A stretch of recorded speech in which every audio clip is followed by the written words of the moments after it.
तो हमने chapter number 2 start किया था, जिसमें हमने देखा था सेक्शन नंबर 7 आईजीएसटी एक्ट का इंटर स्टेट सप्लाई को बयां करता है।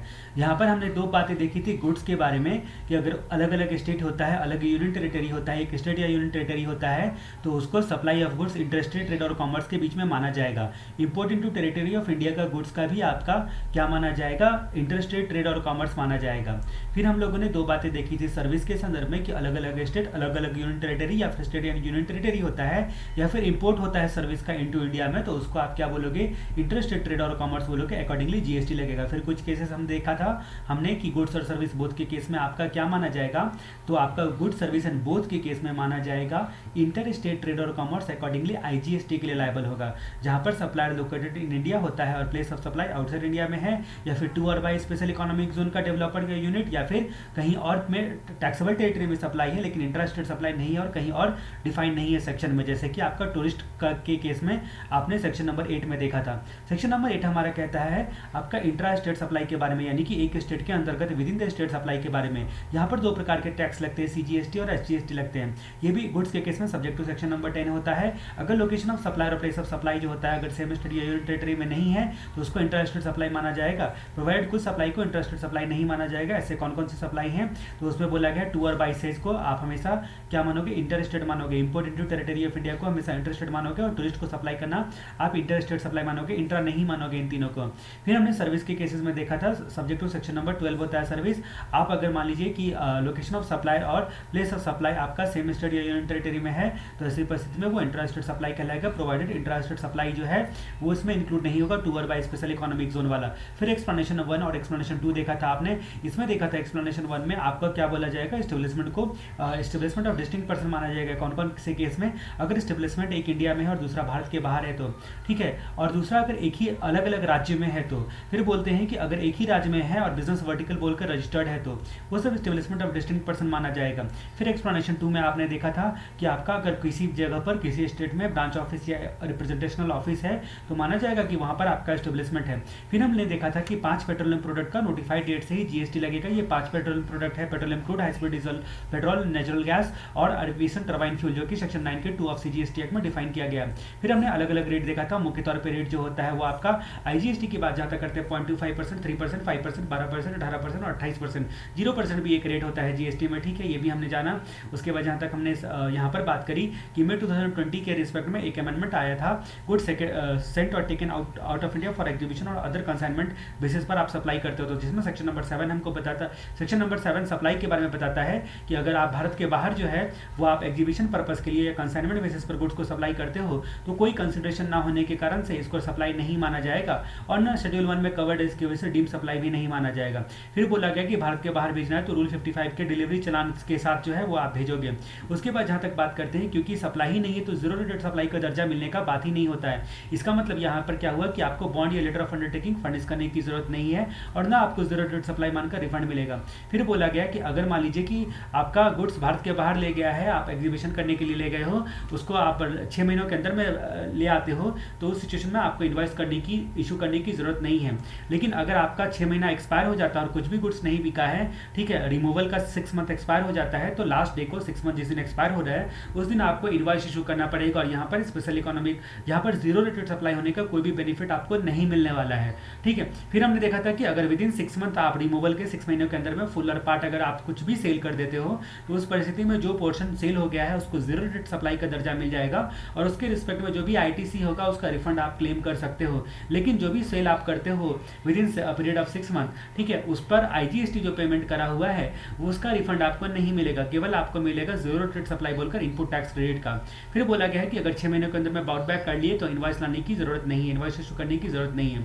ये हम लोगों ने देखा था पिछले वीडियोस का, जिसका सार मैंने आपको बताया। सेक्शन 9 हमने देखा था, 9 का 1 में देखा था हम लोगों ने कि आपका टैक्स सीजीएसटी के नाम से कलेक्ट होगा, ठीक है, except alcoholic liquor for human consumption पर वैल्यू इसकी डिटरमाइन होगी सेक्शन 15 के हिसाब से, और रेट मैक्सिमम 20% का सीजीएसटी का होगा जो कि गवर्नमेंट नोटिफाई जीएसटी काउंसिल के रिकमेंडेशन से करेगी। फिर हमने देखा था 5 प्रकार के पेट्रोलियम प्रोडक्ट पर केवल गवर्नमेंट के नोटिफाइड डेट से जीएसटी लगता है। फिर हमने देखा था कि अगर यहाँ पर जो है रिवर्स चार्ज मैकेनिज्म के बारे में देखा था कि कुछ नोटिफाइड गुड्स एंड सर्विस के मामले में गवर्नमेंट नोटिफाई करेगी जीएसटी काउंसिल के रिकमेंडेशन से, जहां पर रिसिपिएंट जो है वो टैक्स देगा और एज इफ सारे प्रोविजन उसको रिसिपिएंट को एप्लीकेबल होंगे जो कि वही सप्लायर है ये मानकर। फिर हमने देखा था कि अगर मान लीजिए कि रिवर्स चार्ज प्रोविजन अगर अनरजिस्टर्ड पर्सन जो है सप्लायर है आपका तो, और आप रिसिपिएंट हो तो अगर आप रिसिपिएंट में स्पेसिफिक क्लास के रजिस्टर्ड पर्सन हो या और स्पेसिफिक कैटेगरी का गुड्स और सर्विस सप्लाई ले रहे हो, इनवर्ट सप्लाई, तो उस परिस्थिति में यहाँ पर बोला गया कि जीएसटी बतौर रिसिपिएंट आपको देना पड़ेगा। फिर क्लॉज नंबर 5 में देखा था कि हमने नोटिफिकेशन में जो बताया गया रहेगा इंटरेस्टेड सप्लाई, ठीक है, जिसमें 3 प्रकार के इंटरेस्टेड सप्लाई अभी बताए गए हैं, जहां पर न सप्लायर न रिसिपिएंट केवल इलेक्ट्रॉनिक कॉमर्स ऑपरेटर टैक्स देगा, केवल इलेक्ट्रॉनिक कॉमर्स ऑपरेटर टैक्स देगा। ये बात हमने जानी थी। फिर हमने कहानी आगे बढ़ी थी कि अगर इलेक्ट्रॉनिक कॉमर्स ऑपरेटर का फिजिकल प्रेजेंस नहीं है तो आपको रिप्रेजेंटेशनल पर्सन रिप्रेजेंटेटिंग टैक्स देने के लिए लायबल होगा, लेकिन ना फिजिकल प्रेजेंस है और ना आपका पर्सन रिप्रेजेंटेटिंग है, तो ऐसी परिस्थिति में यहाँ पर आपको टैक्स पेमेंट करने के लिए अपॉइंट करना पड़ेगा, सेल अपॉइंट। फिर हमने बिजनेस की परिभाषा देखी थी जिसमें trade, commerce, profession, manufacture, vocation, उसके बाद जो है एडवेंचर, वेजेस और अदर सिमिलर एक्टिविटीज देखा था। चाहे पिक्यूनरी बेनिफिट के लिए होना हो बिजनेस, लेकिन बिजनेस कहलाएगा। फिर बोला था कि कोई भी इंसिडेंटल या कनेक्टेड ट्रांजेक्शन होगा, इंसिडेंटल ट्रांजैक्शन होगा, वो भी बिजनेस कहलाएगा। फिर हमने जाना था कि किसी भी वॉल्यूम फ्रीक्वेंसी कंटिन्यूटी या रेगुलेटरी में क्यों ना किया जाए, वो ट्रांजैक्शन आपका क्या कहलाता है, वो ट्रांजैक्शन आपका बिजनेस ही कहलाता है। फिर हमने देखा था कि बिजनेस को शुरू और बंद करते वक्त में जो भी आप एक्विजिशन करते हो या बिजनेस क्लोजर के वक्त में जो भी आप इंक्लूडिंग कैपिटल गुड्स वगैरह सबको क्लोजर के टाइम में जो है उसको सप्लाई माना जाएगा, अकॉर्डिंगली जीएसटी के लिए लायबल हो जाएगा। फिर हमने जाना था कि अगर ये अपना मेंबर बनाती है क्लब, एसोसिएशन, सोसाइटी, और उसके बाद जो है सब्सक्रिप्शन लेके कोई भी फैसिलिटी या बेनिफिट उनको देती है, कोई भी सर्विसेज देती है, कोई भी जो है वो फैसिलिटीज बेनिफिट्स देगी, तो वो आपका बिजनेस कहलाएगा। फिर बोला गया था किसी भी प्रीमाइसेस में एडमिशन करना कंसिडरेशन लेकर वो आपका बिजनेस कहलाता है। फिर आपने क्या कहानी देखी थी, supply by person as the holder of office. अगर आपने जो है यहाँ पर हमने चीफ फाइनेंशियल ऑफिसर का एग्जांपल देखा था कि अगर मान लीजिए कि आपने in course of business trade, commerce और प्रोफेशन में कोई ऑफिस होल्ड करके रखा है, इसी के लिए आप दूसरा सर्विस प्रोवाइड करते हो तो वो भी बिजनेस ही कहलाएगा, ठीक है। उसके बाद एक्टिविटी ऑफ रेस क्लब, किसी भी प्रकार की रेस क्लब की एक्टिविटी इंक्लूडिंग उसका टोटल सेटर का काम करना या फिर लाइसेंस देना भी आपका क्या कहलाता है, बिजनेस कहलाता है। जो बुक मेकर होता है उनकी भी एक्टिविटीज जो होती है उस क्लब की, उसको भी आप क्या बोलोगे, उसको आप बिजनेस बोलोगे। फिर हमने देखा था कि central government, state government, local authority, ये सब जो सर्विसेज प्रोवाइड करती है जो कि पब्लिक अथॉरिटी भी है, फिर भी बिजनेस कहलाएगा, भले ही एग्जाम्पशन नोटिफिकेशन में एग्जाम्पशन आपको आगे चलकर देखने को मिलेगा। फिर हमने देखा था सेक्शन 2 का 56 में इंडिया का परिभाषा बताया गया था, जिसमें जमीन, आकाश और उसके बाद जमीन, पानी और आकाश देखा था। टेरिटरी ऑफ इंडिया आर्टिकल 1 के हिसाब से जो बताया गया है वो जमीन में देखा था, आकाश में देखा था टेरिटोरियल वाटर ऑफ इंडिया, और टेरिटरी ऑफ इंडिया के ऊपर का जो स्पेस होगा उसको हम इंडिया मानेंगे। और उसके बाद पानी में देखा था territorial water, seabed, subsoil, underlying territorial water, ठीक है। मतलब आपका जो भी टेरिटोरियल वाटर होगा और उसके अंदर का सी बेड, सबसॉइल, वो सारे continental, self exclusive economic zone और अदर मैरीटाइम जोन आपका इंडिया कहलाएगी। पर्सन की परिभाषा हमने देखी थी कि यहाँ पर हर चीज़ों को पर्सन में इंक्लूड कर दिया गया है, चाहे इंडिविजुअल, हफ, कंपनी, फर्म, एलएलपी, एओपीपीवाई, चाहे इनकॉर्पोरेटेड भारत में हुआ हो या ना हुआ हो या आउटसाइड इंडिया में हो, उससे कोई फर्क नहीं पड़ता है। कोई भी कॉर्पोरेशन अगर स्टेट, सेंट्रल, स्टेट या प्रोविंशियल एक्ट के तहत हुआ है या कंपनी एक्ट के हिसाब से गवर्नमेंट कंपनी है, या कोई भी बॉडी कॉर्पोरेट जो इनकॉर्पोरेटेड बाय और any law country outside India में, विदेशी कंपनी भी कवर हो गई यहाँ पर। कोऑपरेटिव सोसाइटी जो कि रजिस्टर्ड किसी भी लॉ में क्यों ना हो, local authority, central government, state government को भी यहाँ पर पर्सन बोला गया है। उसके बाद सोसाइटी जो कि कोऑपरेटिव सोसाइटी रजिस्ट्रेशन एक्ट में डिफाइंड है, ट्रस्ट और हर एक आर्टिफिशियल जुडिशियल पर्सन, ये सबके सब क्या कहलाएंगे, पर्सन कहलाएंगे। फिर हमने सेक्शन 25 शुरू किया था, बोला था यहाँ पर सेक्शन 25 का क्लॉज नंबर 1 में जो भी पर्सन 22 के हिसाब से टर्नओवर की सीमा एक्सीड करता है या 24 के हिसाब से कंपल्सरी रजिस्ट्रेशन के लिए लायबल है, उनको लायबल होने के 30 दिनों के अंदर में रजिस्ट्रेशन के लिए अप्लाई करना पड़ेगा प्रिस्क्राइब फॉर्म में, प्रिस्क्राइब मैनर में, विद इन प्रिस्क्राइब टाइम। लेकिन अगर कैजुअल टैक्सेबल पर्सन या नॉन रेजिडेंट टैक्सेबल पर्सन है तो आपको बिजनेस कमेंस होने के कम से कम 5 दिन पहले आपको रजिस्ट्रेशन के लिए अप्लाई करना पड़ेगा। फिर आपने देखा था कि अगर स्पेशल इकोनॉमिक जोन और डीटीए में दोनों में आपका भले ही एक ही राज्य में पड़ता हो, उसके बावजूद भी क्या होगा, डीटीए और एसएच का सेपरेट रजिस्ट्रेशन आपको लेना पड़ेगा। फिर हमने एक्सप्लेनेशन में देखा था कि अगर टेरिटोरियल वाटर ऑफ इंडिया में अगर आप बिजनेस करते हो, मतलब सप्लाई करते हो, तो ऐसी परिस्थिति में यहाँ पर आपको क्या बोला गया था कि जो भी नियरेस्ट कोस्टल स्टेट या यूनियन टेरिटरी होगा उस परिस्थिति में आपको क्या करना पड़ेगा, उसमें आपको सप्लाई मानकर टैक्स देना पड़ेगा।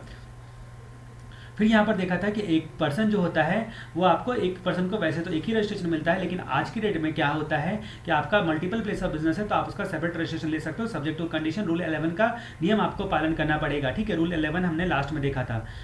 अब यहाँ पर कहानी क्लॉज नंबर 3 की आती है, अगर कोई बंदा चाहे तो वॉलंटरी रजिस्ट्रेशन ले सकता है, स्वैच्छिक रजिस्ट्रेशन ले सकता है, भले वो 22-24 के हिसाब से लायबल नहीं हो, फिर भी चाहे तो वो अपनी इच्छा से रजिस्ट्रेशन ले सकता है। डीम्ड डिस्ट्रिक्ट पर्सन हमने देखा था, वहाँ पर देखा था कि अगर आपने एक से ज़्यादा रजिस्ट्रेशन लिया है एक स्टेट या यूनियन टेरिटरी में, या फिर आपको रिक्वायर्ड है, ठीक है, या फिर मोर देन 1 स्टेट या यूनियन टेरिटरी में, तो आप क्या कहलाओगे, आप डीम्ड डिस्ट्रिक्ट पर्सन कहलाओगे, और आपस में सप्लाई करने पर भी इनवॉइस इशू करना पड़ेगा, जीएसटी के लिए लायबल हो जाओगे। 5वां नंबर क्लॉज क्या बोलता है कि अगर कोई पर्सन जो होता है एक राज्य में आपका रजिस्ट्रेशन है तो दूसरे राज्य में जो आपका अगर कोई ब्रांचेस वगैरह है तो वहां पर आपका रजिस्ट्रेशन है या नहीं है उससे कोई फर्क नहीं पड़ता, वो एस्टेब्लिशमेंट ऑफ डिस्टिंक्ट पर्सन माना जाएगा।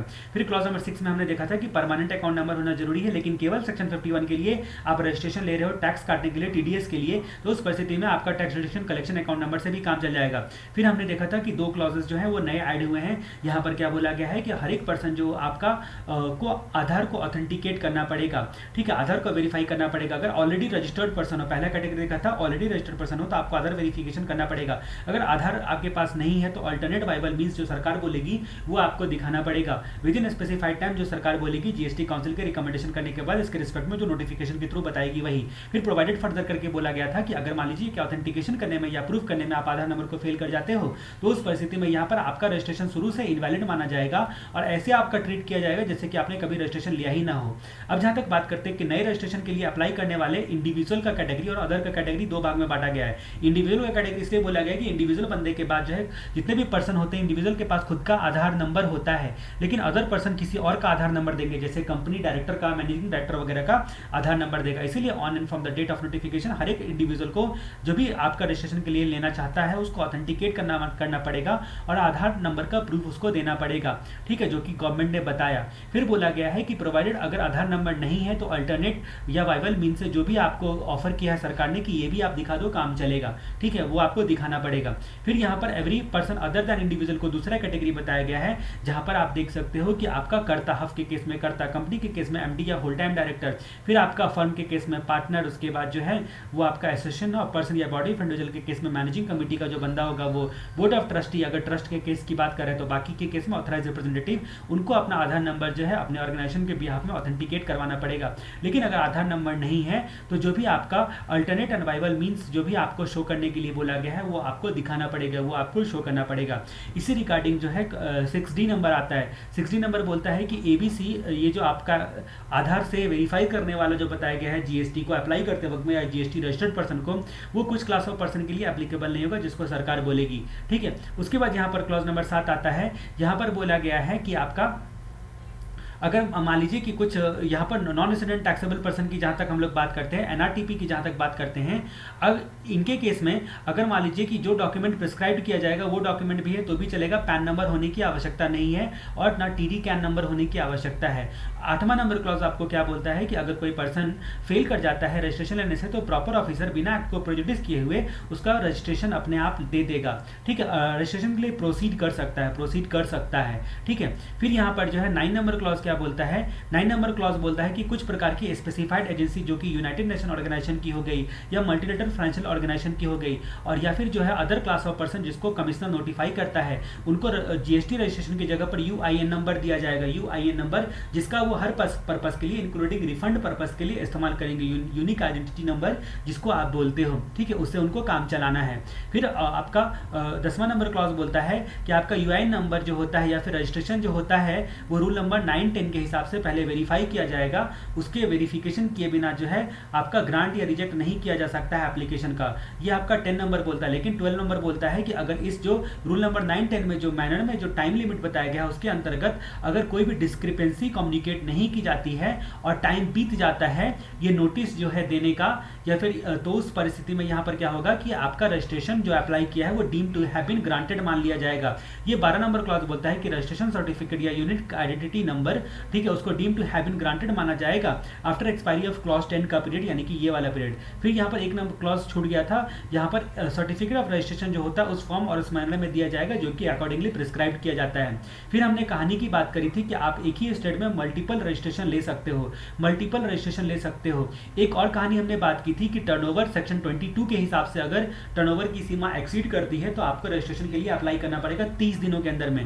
तो यहाँ पर मणिपुर, मिजोरम, नागालैंड, त्रिपुरा, MMNT करके जो ये राज्य हैं इनके केस में गुड्स या सर्विस के केस में 10 लाख से ज्यादा सप्लाई करा तो उस सिचुएशन में आपको रजिस्ट्रेशन लेना पड़ेगा। फिर उसके बाद आप MUST मस्त पढ़ाते हो, AP MUST, ठीक है, ए से आंध्र प्रदेश, M से जो AP से ए से आंध्र प्रदेश, पी से पुडुचेरी, उसके बाद M मेघालय, सिक्किम, उत्तराखंड, तेलंगाना, इन सब के केस में जो है 20 लाख से एक्सीड करता है तो गुड सर्विस दोनों के मामले में।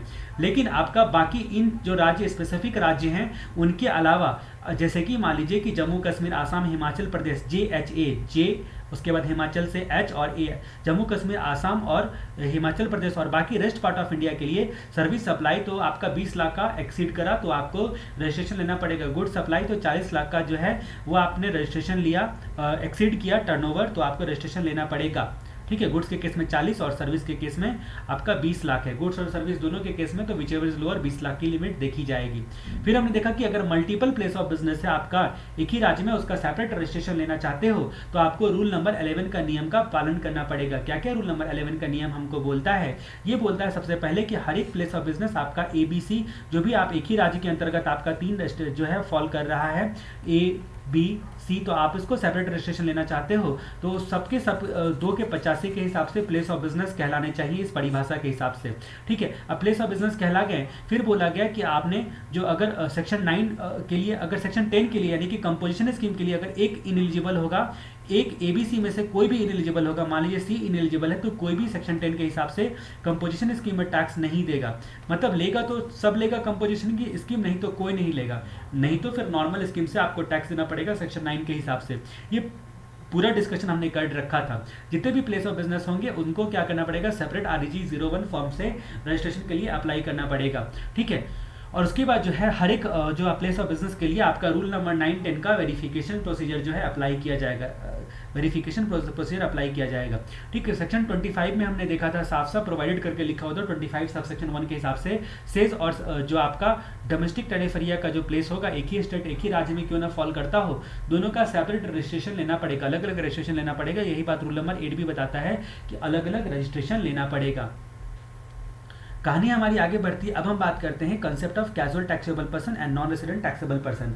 ये 15-16 मिनट में करीब पिछले अब तक हम लोगों ने जो देखा था उसको हमने रिवाइज करा, जो हमने चीज़ें देखी थी उसको हमने रिवाइज करा जल्दी में। उम्मीद करता हूँ कि सारा फ्लैशबैक मेमोरी जो है वो आपको ध्यान में आ गया होगा। अब हम लोग बात करते हैं 2 चीज़ों के बारे में, एक आपका होता है कैजुअल टैक्सेबल पर्सन और दूसरा होता है non resident taxable person.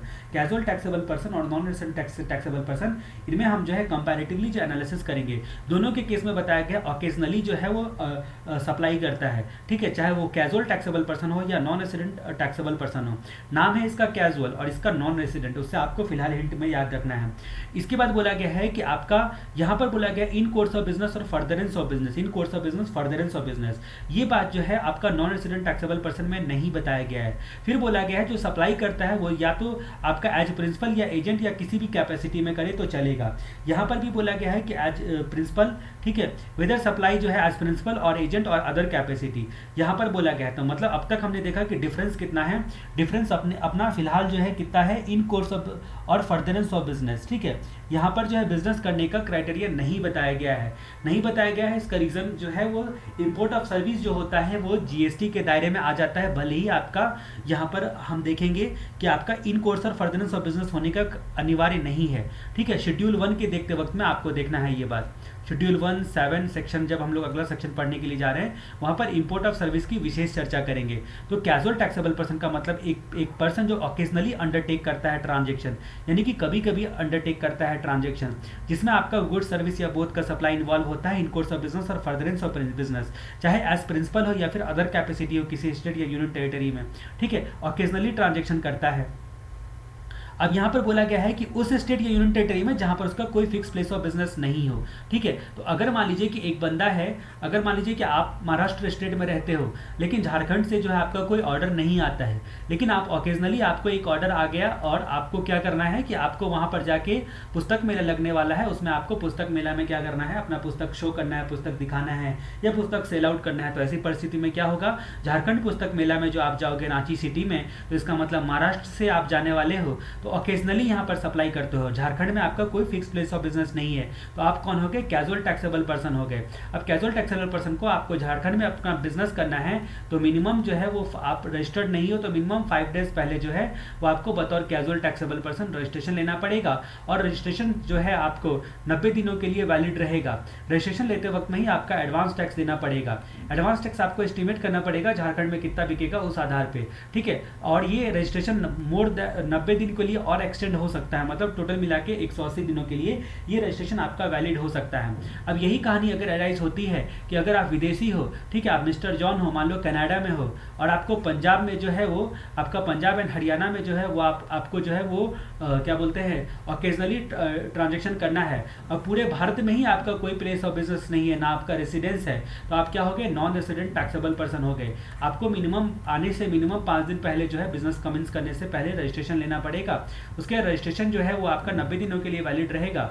Extension आप 90 दिनों के लिए और करवा सकते हो, और उसके बाद जो है एडवांस टैक्स जो है आपको देना पड़ेगा एस्टिमेटेड बेसिस पर रजिस्ट्रेशन करने के साथ ही, रजिस्ट्रेशन करने के टाइम पर ही। यही बात बताई गई है। Casual taxable person means person जो ऑकेजनली अंडरटेक करता है किसी भी ट्रांजेक्शन को इन्वॉल्विंग गुड सर्विस और बोथ का सप्लाई, और यहाँ पर इन कोर्स और फर्दरेंस ऑफ बिजनेस वर्ड लिखा हुआ है, इसमें नहीं लिखा हुआ है। वेदर एज प्रिंसिपल और एजेंट या अदर कैपेसिटी में आप सप्लाई करते हो, जहाँ पर आपका फिक्स प्लेस ऑफ बिजनेस नहीं है उस स्टेट में, ठीक है, उस स्टेट में फिक्स प्लेस ऑफ बिजनेस नहीं है।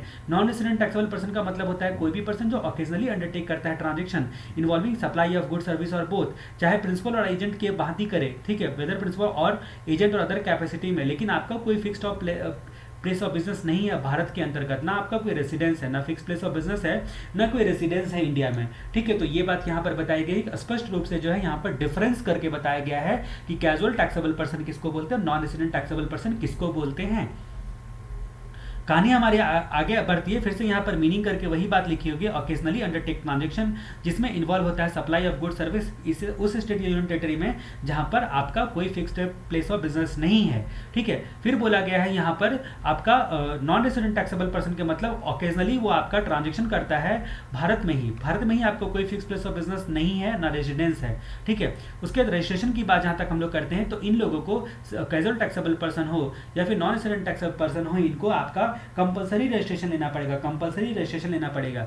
रजिस्ट्रेशन जो होगा वो आपका मिनिमम 5 दिन पहले लेना पड़ेगा उस देश में या उस राज्य में बिजनेस करने से पहले आप लोगों को, ठीक है। उसके बाद जहां तक बात करते हैं कि एडवांस पेमेंट ऑफ टैक्स देना पड़ेगा, यहां पर भी एडवांस पेमेंट ऑफ टैक्स देने का क्राइटेरिया है।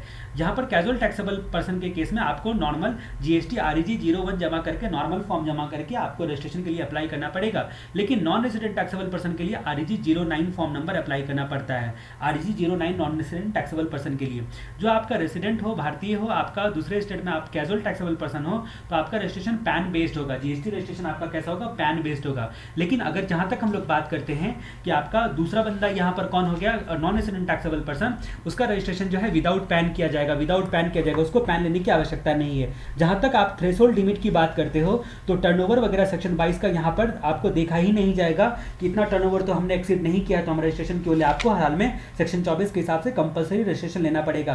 कंपोजिशन स्कीम आप दोनों को अवेलेबल नहीं रहेगा, आप दोनों कंपोजिशन स्कीम का फायदा नहीं उठा सकते हो। फिर बोलता गया है जहां तक रिटर्न की बात करते हैं, तो रिटर्न जो होता है कैजुअल टैक्सेबल पर्सन को GSTR 1, 2, 3 फाइल करना पड़ेगा। एनुअल रिटर्न जो है फाइल करने की आवश्यकता नहीं है, दोनों में से किसी को भी एनुअल रिटर्न फाइल करने की आवश्यकता नहीं है, ठीक है। उसके बाद जो है GST 1, 2, 3 फाइल करना पड़ेगा कैजुअल वाले को, नॉन रेसिडेंट वाले को जो है GSTR 5 फाइल करना पड़ेगा। यहाँ पर आपका रिटर्न नॉन रेसिडेंट हो बंदा तो आपका रिटर्न जो है अलग हो जाता है। फिर यहाँ पर बोला गया है कि कैजुअल टैक्सेबल पर्सन हर एक इनवर्ट सप्लाई का जो कि आपका जो आपने इनपुट टैक्स क्रेडिट चैप्टर में देखना है, ITC चैप्टर में देखना है, ठीक है, वो सारा का सारा जो है वो आपका मिलेगा। आपको टोटल इनपुट टैक्स क्रेडिट जो कि एक नॉर्मल GST रजिस्टर्ड पर्सन को मिलता है वो आपको मिलेगा। लेकिन नॉन रेसिडेंट टैक्सेबल पर्सन के केस में बोला गया can claim ITC only in respect of goods imported by him, आपको केवल इंपोर्टेड गुड्स पे मिलेगा। नॉन रेसिडेंट टैक्सेबल पर्सन को जो आपने इंपोर्ट किया है केवल उसी पर ITC मिलेगा, बाकी पर नहीं मिलेगा, बाकी पर नहीं मिलेगा। तो नॉन रेसिडेंट टैक्सेबल पर्सन में हमने क्या क्या डिफरेंस देखा, जहां तक NRTP की बात करते हैं तो डिफरेंस की जहां तक हम लोग बात करते हैं NRTP की बात करते हैं, बाकी सारी चीज़ें कॉमन है। तो हमने देखा कि आपका इन कोर्स ऑफ बिजनेस और फर्दरेंस ऑफ बिजनेस जो है यहाँ पर नहीं है, जबकि कैजुअल टैक्सेबल पर्सन में था। उसके बाद यहाँ पर देखा कि कैजुअल टैक्सेबल पर्सन में जो है ऑकेजनली अंडरटेक तो करता है, लेकिन उस स्टेट में जहाँ पर ट्रांजेक्शन करता है वहां पर आपका कोई भी फिक्स प्लेस ऑफ बिजनेस नहीं है। लेकिन इसका no fixed place of business in India, fixed place of business ना रेसिडेंस आपका इंडिया में है, ये पूरे भारत की ही बात करता है, किसी भी राज्य में आपका भारत में नहीं है, तो आप नॉन रेसिडेंट टैक्सेबल पर्सन कहलाओगे। उसके बाद हमने डिफरेंस देखा कि रजिस्ट्रेशन के लिए इसको जो है वो जमा करना पड़ेगा, REG जो है वो अलग फॉर्म नंबर जमा करना पड़ेगा, ठीक है, और सेपरेट इनका जो है सिंप्लीफाइड रजिस्ट्रेशन का प्रोसेस होता है। इन लोगों को ज्यादा टेंशन नहीं दिया गया, इनको सेपरेट सिंप्लीफाइड रजिस्ट्रेशन। दूसरा कि बिना पैन के, विदाउट पैन जो है इनका रजिस्ट्रेशन हो जाता है, जबकि कैजुअल टैक्सेबल पर्सन को ऐसा नहीं था, विदाउट पैन आपको रजिस्ट्रेशन नहीं मिलता है। उसके बाद जो है डिफरेंस की जहाँ तक हम लोग बात करते हैं, रिटर्न का जो है क्राइटेरिया हमने देखा था कि GSTR5 में इनको रिटर्न देना पड़ेगा। इनका रिटर्न का भी फॉर्म नंबर अलग है, केवल आपको GSTR5 देना पड़ेगा। फिर बोला गया था कि ITC के बारे में देखा कि इनको केवल इंपोर्ट जो इन्होंने करा है इस पर आपको जो है केवल आपको रिटर्न आप फाइल कर सकते हो, इंपोर्ट करा है उसी पर केवल रिटर्न फाइल कर सकते हो। नॉर्मल लोगों की तरह आप सारी चीज़ों पर रिटर्न फाइल नहीं कर सकते हो, ठीक है। केवल जो इंपोर्ट करा है उस पर रिटर्न फाइल कर सकते हो, बाकी नॉर्मल लोगों की तरह आप सारी चीज़ों पर रिटर्न फाइल नहीं कर सकते हो। तो एक बार हम इन सब चीज़ों को फिर से रिवाइज कर लेते हैं, एक बार फिर से खुद से लास्ट में आप पढ़ लेना। तो यहाँ पर हमने कैजुअल टैक्सेबल पर्सन के बारे में देखा, एक ऐसा बंदा जो कि ऑकेजनली आपका ट्रांजेक्शन करता है, ये भी ऑकेजनली ट्रांजेक्शन करता है। ये बोलता है इन कोर्स ऑफ बिजनेस और फर्दरेंस ऑफ बिजनेस करता है, और यहाँ पर इन कोर्स ऑफ बिजनेस फर्दरेंस नहीं बोला गया है। आप किसी भी तरह करो, प्रिंसिपल एजेंट या अदर कैपेसिटी पर करो, ये भी किसी भी कैपेसिटी पर करो। यहाँ पर बोला गया है जिस स्टेट में आप ट्रांजेक्शन करते हो वहाँ पर कोई फिक्स प्लेस ऑफ बिजनेस आपका नहीं है, ठीक है। लेकिन यहाँ पर बोला गया है कि पूरे भारत में ना आपका फिक्स प्लेस ऑफ बिजनेस है ना रेसिडेंस है। उसके बाद ऑकेजनली अंडरटेक में यहाँ पर देखा transaction involving supply of good service और बोथ इन स्टेट और यूनियन टेरिटरी, और आपको उस स्टेट यूनियन टेरिटरी में आपका कोई फिक्स प्लेस ऑफ बिजनेस नहीं है। नॉन रेसिडेंट टैक्सेबल पर्सन के बारे में देखा occasionally undertake transaction involving supply of good service और both but no fix place of business in India. भारत में ही आपका, पूरे भारतवर्ष में ही आपका नहीं है आपका कोई भी फिक्स प्लेस ऑफ बिजनेस। फिर हमने देखा कि दोनों के केस में सेक्शन 24 के हिसाब से जो है कंपलसरी रजिस्ट्रेशन लेना पड़ता है बिजनेस कमेंस करने से पहले, इसको भी बिजनेस कमेंस करने से पहले। फिर हमने देखा कि REG 01 में इनको नॉर्मली टैक्स देना, आपको क्या करना पड़ेगा, रजिस्ट्रेशन के लिए अप्लाई करना पड़ेगा, इनको REG 09 में अप्लाई करना पड़ेगा। यहाँ पर भी एडवांस पेमेंट ऑफ टैक्स है और यहाँ पर भी एडवांस पेमेंट ऑफ टैक्स है। आपका जो रजिस्ट्रेशन एडवांस में आप लोगे वो आपका 90 दिनों के लिए वैलिड रहेगा, और दोनों के केस में और 90 दिन और एक्सटेंशन किया जा सकता है आपके रिक्वेस्ट करने पर, ठीक है। पैन बेस्ड रजिस्ट्रेशन होगा, नॉन रेसिडेंट टैक्सेबल पर्सन के केस में पैन लेने की आवश्यकता नहीं है। थ्रेशोल्ड लिमिट दोनों के केस में नहीं देखा जाएगा। कैजुअल टैक्सेबल पर्सन की जहां तक हम लोग बात करते हैं आगे, तो यहां पर बात करते हैं कि आपका कंपोजिशन स्कीम दोनों के केस में नॉट अवेलेबल है, नॉट अवेलेबल है। फिर हमने देखा कि रिटर्न 1, 2, 3 में इसको देना है, इसको GST 5 में देना है, 1, 2, 3 के बाद 5 में देना है, इनको नॉन रेसिडेंट को 5 में देना है। फिर बोला गया है कि ये नॉर्मल लोगों की तरह ITC सारी इनवर्ड सप्लाई पर क्लेम कर सकता है, लेकिन नॉन रेसिडेंट टैक्सेबल पर्सन जो भी इंपोर्ट किया है केवल उसी पर आपका ITC क्लेम कर सकता है। कैजुअल टैक्सेबल पर्सन हो या नॉन टैक्सेबल पर्सन हो, 5 दिन पहले कम से कम बिजनेस कमेंस करने के पहले आपको रजिस्ट्रेशन लेना पड़ेगा।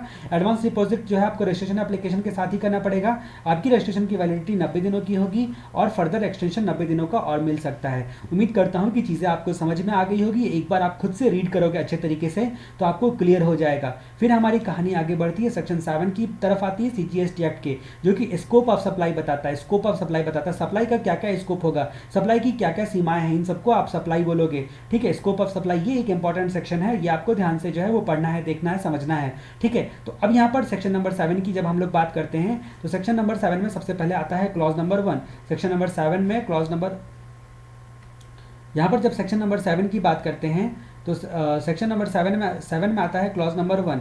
क्लॉज नंबर 1 क्या बोलता है, इसमें बताया गया है कि इसमें पॉइंट नंबर ए बताया गया है कि इसमें बताया गया है कि इंक्लूड होता है, बहुत सारी चीज़ें जो है आपके सप्लाई में इंक्लूड होगी। इंक्लूड सप्लाई में क्या क्या इंक्लूड होगा यहाँ पर बताया गया है। बी नंबर पॉइंट को जब आप देखोगे तो यहाँ पर देखोगे इंपोर्ट ऑफ सर्विस, साफ बोल दिया गया इंपोर्ट ऑफ सर्विस। अब इंपोर्ट ऑफ सर्विस जो है वो आपने देखा था कि इंपोर्ट ऑफ सर्विस को इंटर स्टेट ट्रेड और कॉमर्स माना जाता है, ठीक है। ये आपने गुड्स और सर्विस दोनों के केस में देखा था। सेक्शन 7 ऑफ IGST एक्ट के हिसाब से इंपोर्ट ऑफ सर्विस हमेशा इंटर स्टेट माना जाता है। इंपोर्ट ऑफ गुड्स भी इंटर स्टेट माना जाता है, लेकिन इंपोर्ट ऑफ गुड्स अगर होता है तो उसका मतलब वो कस्टम एक्ट से गवर्न होता है, और सर्विस जो होता है वो IGST एक्ट से गवर्न होता है, ठीक है। तो आपका सप्लाई में इंक्लूड क्या क्या होगा वो हम जानेंगे। इंपोर्ट ऑफ सर्विस को भी आप सप्लाई बोलोगे, ये साफ साफ बोला गया है। और सी नंबर क्लॉज की जहाँ तक हम लोग बात करते हैं तो ये बताता है कि शेड्यूल 1 की जो चीज़ें होती हैं उसको डीम्ड आपका सप्लाई माना जाएगा, डीम्ड सप्लाई माना जाएगा, डीम्ड सप्लाई माना जाएगा। अब यहाँ पर डीम्ड सप्लाई क्यों बोला गया कि शेड्यूल 1 में ऐसी 4 चीज़ों के नाम बताए गए हैं, ऐसे आइटम बताए गए जिसमें बोला गया है इसको आप क्या बोलोगे, इसको आप बोलोगे कि आप यहाँ पर कंसिडरेशन नहीं भी होगा फिर भी सप्लाई मानोगे, नॉट कंसिडरेशन इवन फिर भी आप सप्लाई मानोगे, ठीक है। विदाउट कंसिडरेशन भी अगर ये सब ट्रांजेक्शन आप करोगे विदाउट कंसिडरेशन तो भी वो सप्लाई माना जाएगा। क्योंकि ये जो क्लॉज नंबर ए है ये साफ साफ लिस्ट बता दिया गया कि सप्लाई में क्या क्या इंक्लूड होगा। फिर बोला गया कि अगर कंसिडरेशन इन्वॉल्व होगा तभी ये सारी चीज़ें सप्लाई होगी। फिर बोला गया इन कोर्स ऑफ बिजनेस और फर्दरेंस ऑफ बिजनेस, बिजनेस या फिर फर्दरेंस ऑफ बिजनेस होगा। मैंने पिछले वीडियो में ही आपको सेक्शन 2 का 17 बताया था। सेक्शन 2 का 17 में हमने देखा था बिजनेस का क्या क्या मीनिंग होता है, सारी कहानी जो है वहां पर हम लोगों ने सेक्शन नंबर 2 का 17 में देखा था बिजनेस में क्या क्या चीज़ें इंक्लूड होती है, जिसमें हमने ट्रेड, कॉमर्स, मैन्युफैक्चर वगैरह वगैरह देखा था। अब जहां तक बात करते हैं कि ये इंक्लूड वाली पॉइंट को पहले हम लोग देखेंगे, फिर इंपोर्ट ऑफ सर्विस की बात करते हैं। इंपोर्ट ऑफ सर्विस में कंसिडरेशन होगा, ठीक है, लेकिन इन कोर्स ऑफ बिजनेस और फर्दरेंस ऑफ बिजनेस होना जरूरी नहीं है। इन कोर्स ऑफ बिजनेस या फर्दरेंस ऑफ बिजनेस होना जरूरी नहीं है। कंसिडरेशन जो है केवल होगा तो ये आपका इंपोर्ट कहलाएगा। मतलब हर चीज़ें, हर ट्रांजेक्शन आपको बिजनेस में होगी तभी जीएसटी के लिए लायबल होता है। लेकिन अगर इंपोर्ट ऑफ सर्विस आप पर्सनल पर्पस के लिए भी सर्विस का इंपोर्ट कर रहे हो, सर्विस का इंपोर्ट कर रहे हो, जैसे अनिल अंबानी को जो है मुंबई में घर बनाना है और उसने क्या किया, अपने दोस्त से जो है वो सर्विस लिया, तो दोस्त से जब सर्विस लेता है तो इसका मतलब वो क्या होता है, वो आपका एग्जेम्प्ट होता है, वहां पर आपका जीएसटी नहीं लगेगा, सॉरी जीएसटी लगेगा क्योंकि इंपोर्ट ऑफ सर्विस जो होता है यहाँ पर टैक्सेबल हो जाएगा। इंपोर्ट ऑफ सर्विस टैक्सेबल हो जाएगा क्योंकि आपने जो है इन कोर्स ऑफ बिजनेस और फर्दरेंस ऑफ बिजनेस नहीं किया। मतलब घर बनवाना आपका पर्सनल पर्पस है, उसके बावजूद भी जो है जीएसटी के दायरे में ये कवर नहीं करता है, जीएसटी के दायरे में ये कवर नहीं करता है।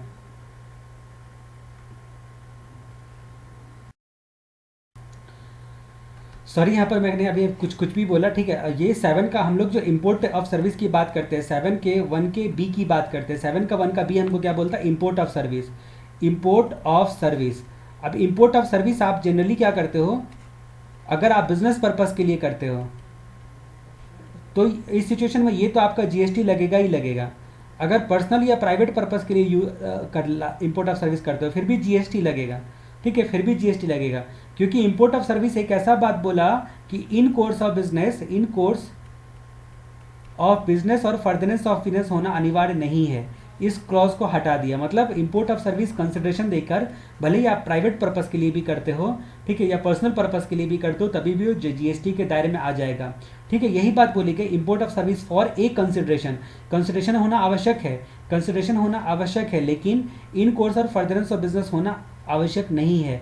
वेदर और नॉट इन कोर्स और फर्दरेंस ऑफ बिजनेस, ठीक है, आपका ये क्या कहलाएगा, ये इंपोर्ट ऑफ सर्विस जो है सप्लाई कहलाएगा, और सप्लाई कहलाएगा तो जीएसटी लगेगा फॉर कंसिडरेशन, ठीक है। 7 के 1 के हम लोग एक ही जहां तक बात करते हैं, all form of supply including good service और बोथ सच एज सेल, ठीक है, सच एज सेल, यानी कि जैसे अगर मान लीजिए कि आप किसी चीज़ को सप्लाई करते हो, सेल करते हो, ट्रांसफ़र करते हो, तो वो तो आपका क्या होगा, उस पर तो जीएसटी आएगा ही आएगा सेल करने पे। ट्रांसफ़र करते हो अगर मान लीजिए, ठीक है, किसी ब्रांच, ऑफिस या एजेंसी में ही, इसलिए डिस्टिंक्ट पर्सन का जो परिभाषा आपने देखा सेक्शन 25 का 4 और 5 में डिस्टिंक्ट पर्सन बताया गया है, या फिर explanation 1 to section 8 of IGST act में देखा था, ठीक है। तो ये सारी चीज़ें से आपको डिस्टिंक्ट पर्सन क्लियर हुआ था, ठीक है। तो उसमें भी आप डिस्टिंक्ट पर्सन यानी कि अदर ब्रांच, ऑफिस या एजेंसी आपका है, उसमें भी आप ट्रांसफ़र करते हो तो वो जीएसटी के दायरे में आकर सप्लाई कहलाएगा। तो सेल और ट्रांसफ़र, बार्टर का मतलब जो है समझते ही हो कि अपना कार्ड देकर जो है वो आपने बाइक ले ली, यानी कि आपने वस्तु से वस्तु को बदल लिया, तो उसको बार्टर बोला गया। उसके बाद एक्सचेंज की जहाँ तक आप बात करते हो, तो पुराना फ़ोन और 5,000 रुपया आप देते हो तो आपको 20,000 का नया मोबाइल मिल जाता है, तो वो भी आपका सप्लाई कहलाएगा। लाइसेंस देना भी सप्लाई कहलाएगा। रेंटल, किराए पर किसी चीज़ को देते हो या लीज पर, ठीक है, उसको भी आप सप्लाई कहोगे। डिस्पोजल मेड, ये डिस्पोजल भी करते हो आप, यानी कि स्क्रैप वगैरह बोलकर भी डिस्पोजल करते हो, उसके बावजूद भी वो आपका क्या कहलाएगा, सप्लाई कहलाएगा। तो सप्लाई में ये सारी चीज़ें इंक्लूड होगी। अगर कोई चीज़ सप्लाई कहलाता है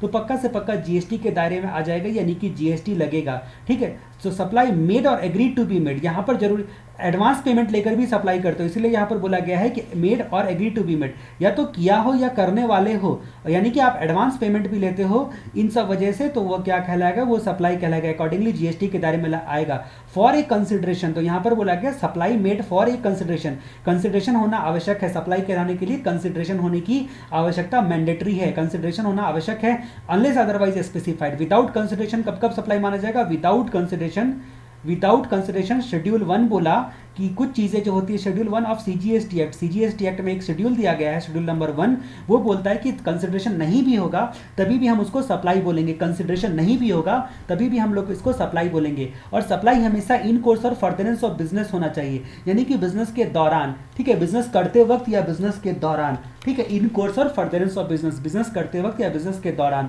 तभी ही आपका सप्लाई माना जाएगा। तो सप्लाई करने के लिए, सप्लाई कहलाने के लिए किसी चीज़ का, किसी चीज़ वस्तु, ठीक है, या फिर गुड्स सर्विसेज या बोथ का sale, transfer, barter, exchange, licence, rental, lease, disposal, ठीक है, मेड और agree to be made for a consideration, consideration की होने की आवश्यकता जरूरी है, और बिजनेस के दौरान होने की भी आवश्यकता जरूरी है। लेकिन फर्दरेंस ऑफ बिजनेस का एक्सेप्शन है। एक्सेप्शन जो फर्दरेंस ऑफ बिजनेस का, वो क्या है? फर्दरेंस ऑफ बिजनेस या इन कोर्स और फर्दरेंस ऑफ बिजनेस नहीं भी होगा, फिर भी इंपोर्ट ऑफ सर्विस पर, सर्विस का इंपोर्ट करते हो ध्यान रखना है आपको। कोई भी एग्जांपल में कहीं पर भी आपको जरूरत के लिए पूछा जा सकता है इंपोर्ट ऑफ सर्विसेज। जैसे कि मिस्टर जॉन जो है वो आपका फ्रेंड है, उसने आपको जो है वो कोचिंग सर्विस दे दी फॉरेन से, क्योंकि आप जो है CFA का एग्जाम देने के लिए जा रहे हो। इसका मतलब आपने क्या किया? पर्सनल पर्पस के लिए फॉरेन से अपने फ्रेंड से कोचिंग ले लिया, ठीक है, क्योंकि उनके पापा का ही कोचिंग है, तो इसका मतलब वो इंपोर्ट ऑफ सर्विस हो गया। और आपने पर्सनल पर्पस के लिए लिया, उसके बावजूद भी वो GST के दायरे में आ जाएगा। तो इन कोर्स और furtherance of business, in course और फर्दरेंस ऑफ बिजनेस, ठीक है, ये बात आपको ध्यान में रखना है कि इसका एक्सेप्शन है, ठीक है। बिजनेस नहीं भी है उसके बावजूद भी इंपोर्ट ऑफ सर्विस पर GST लगता है, बिजनेस नहीं भी है फिर भी इंपोर्ट ऑफ सर्विस पर GST लगता है, बिजनेस नहीं भी है फिर भी इंपोर्ट ऑफ सर्विस पर GST लगता है, ठीक है। कंसिडरेशन, कभी भी जो है वो कंसिडरेशन होगा तो ही सप्लाई माना जाएगा, और सप्लाई माना जाएगा तो ही GST लगेगा। कंसिडरेशन तो ही GST, कंसिडरेशन तो ही GST।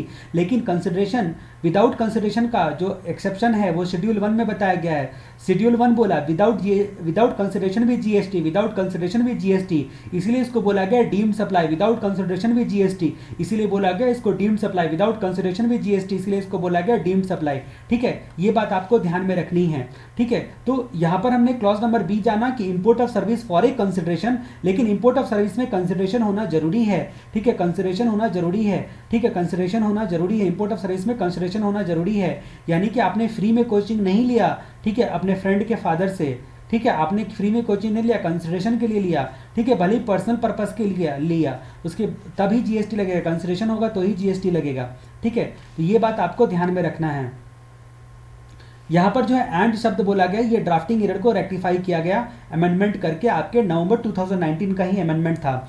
उसके बाद जो है activity specified in schedule 1 made और agree to be made without consideration, तो आपका शेड्यूल 1 की जो भी एक्टिविटीज़ हैं वो आपका सप्लाई कहलाएगी ही कहलाएगी, ठीक है, चाहे वो आपका विदाउट कंसिडरेशन क्यों ना हो। लेकिन यहाँ पर इन कोर्स और फर्दरेंस ऑफ बिजनेस होना जरूरी है, इन कोर्स और फर्दरेंस ऑफ बिजनेस जो होना जरूरी है, ये बात आपको ध्यान में रखनी है। ये विदाउट कंसिडरेशन, तो विदाउट कंसिडरेशन यानी कि आपका जो कंसिडरेशन का एक्सेप्शन है शेड्यूल 1, कंसिडरेशन होने का एक्सेप्शन है शेड्यूल 1, विदाउट कंसिडरेशन भी ये सब सप्लाई कहलाएगा और GST के दायरे में आएगा। विदाउट कंसिडरेशन भी ये सब सप्लाई कहलाएगा और GST के दायरे में आएगा। विदाउट कंसिडरेशन भी ये सप्लाई कहलाएगा शेड्यूल 1 की एक्टिविटीज़ और वो GST के दायरे में आएगी। विदाउट कंसिडरेशन भी शेड्यूल 1 की एक्टिविटीज़ सप्लाई कहलाएगी और GST के दायरे में आएगी, ठीक है। तो ये बात आपको ध्यान में रखना है। अब यहाँ पर एक क्लॉज नंबर D था, इसको डिलीट किया गया। डिलीट किया गया क्योंकि ये शेड्यूल 2 के बारे में बयां करता था।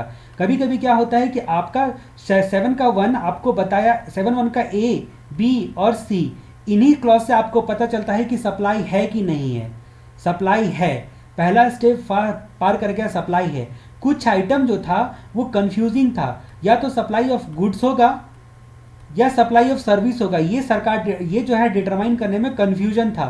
इसकी वजह से शेड्यूल 2 आया। शेड्यूल 2 बोला कि अगर ABC के तहत कोई एक्टिविटी सप्लाई है तो शेड्यूल 2 बताएगा कुछ चीज़ों के बारे में कि वो गुड्स का सप्लाई है कि सर्विस का सप्लाई है। आपको शेड्यूल 2 में सरकार ने बताया कि ये सप्लाई गुड्स का सप्लाई है या सर्विस का सप्लाई है। मैं बताता हूं कि ये गुड्स का सप्लाई है कि सर्विस का सप्लाई है। ऐसा कौन बोला? शेड्यूल 2 बोला। शेड्यूल 2 ने कहा, शेड्यूल 2 CGST एक्ट ने कहा कि पहली बात तो कि आप ये 7(1) ABC में सप्लाई होने चाहिए।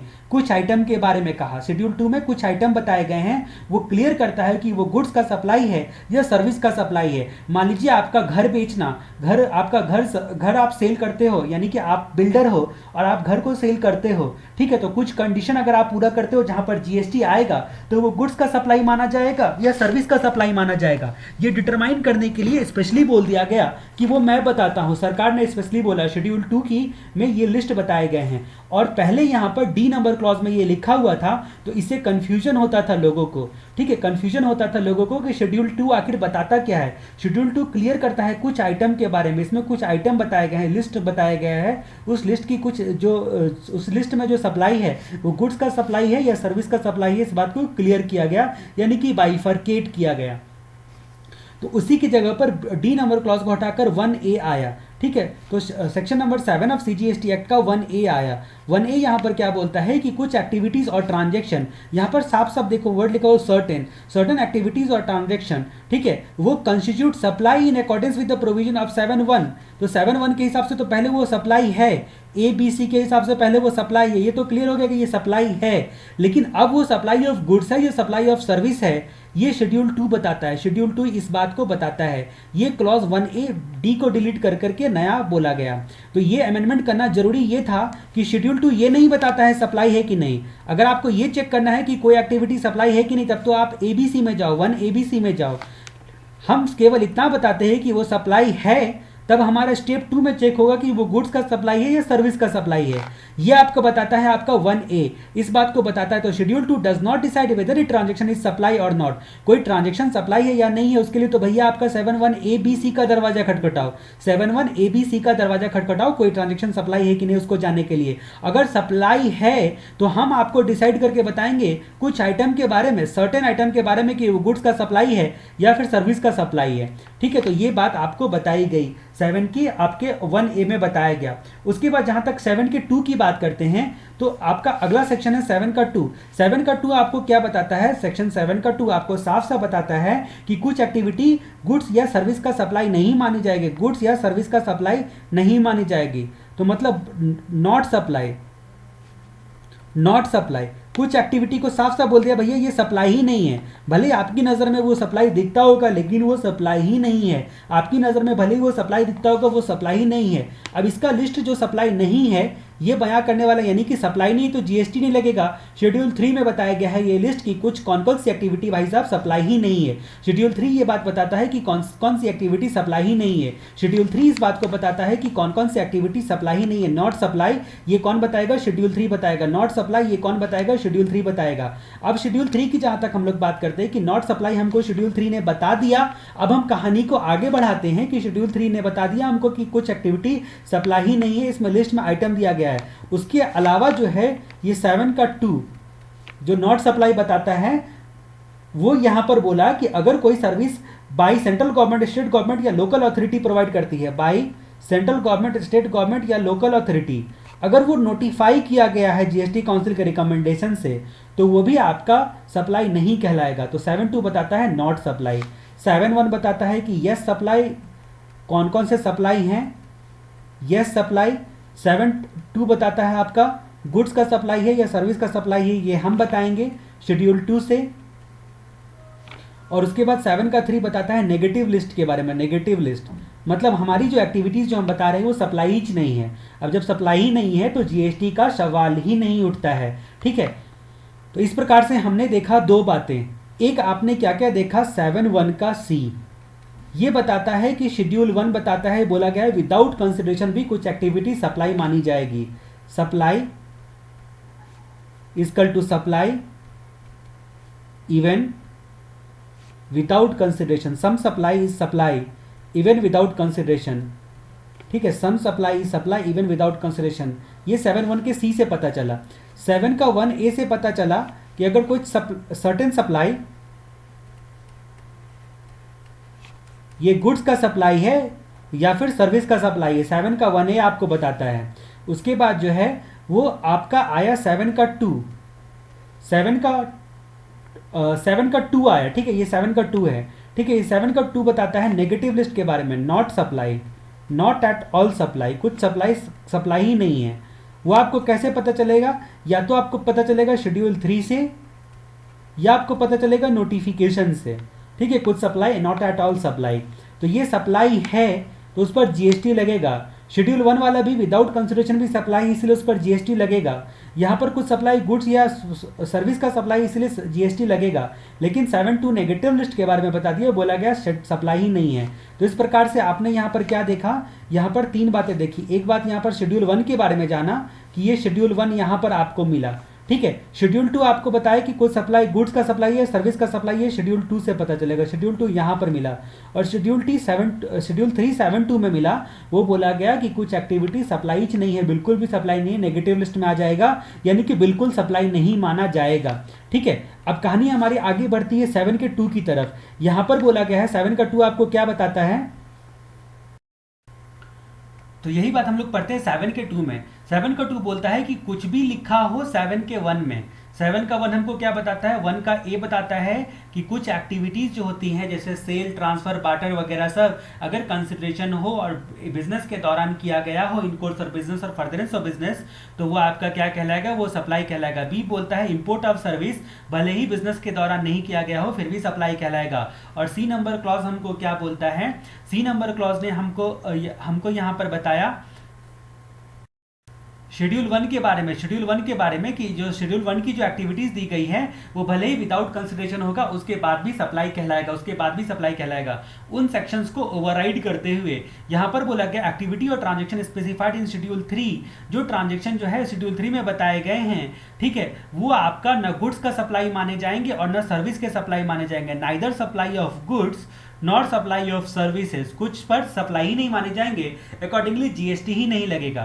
ठीक है, इसका ए नंबर क्लॉज बोला। और बी नंबर क्लॉज बोला कि एक्टिविटी और transaction undertaken by central government, अगर कोई एक्टिविटी सरकार के द्वारा की जाए या स्टेट गवर्नमेंट के द्वारा किया जाए या लोकल अथॉरिटी के द्वारा जाए जिसमें वो पब्लिक अथॉरिटी में एंगेज्ड हैं, ठीक है, पब्लिक अथॉरिटी में एंगेज्ड है, एज में बी नोटिफाइड, लेकिन वो पब्लिक अथॉरिटी भी नोटिफाइड होनी चाहिए, पब्लिक अथॉरिटीज भी नोटिफाइड भी होनी चाहिए, तो वो आपका न सप्लाई ऑफ गुड्स कहलाएगा न सप्लाई ऑफ सर्विस कहलाएगा, मतलब जीएसटी के दायरे में नहीं आएगा। जब सप्लाई ही नहीं कहलाया तो कुछ एक्टिविटीज जीएसटी के दायरे में नहीं आएगा।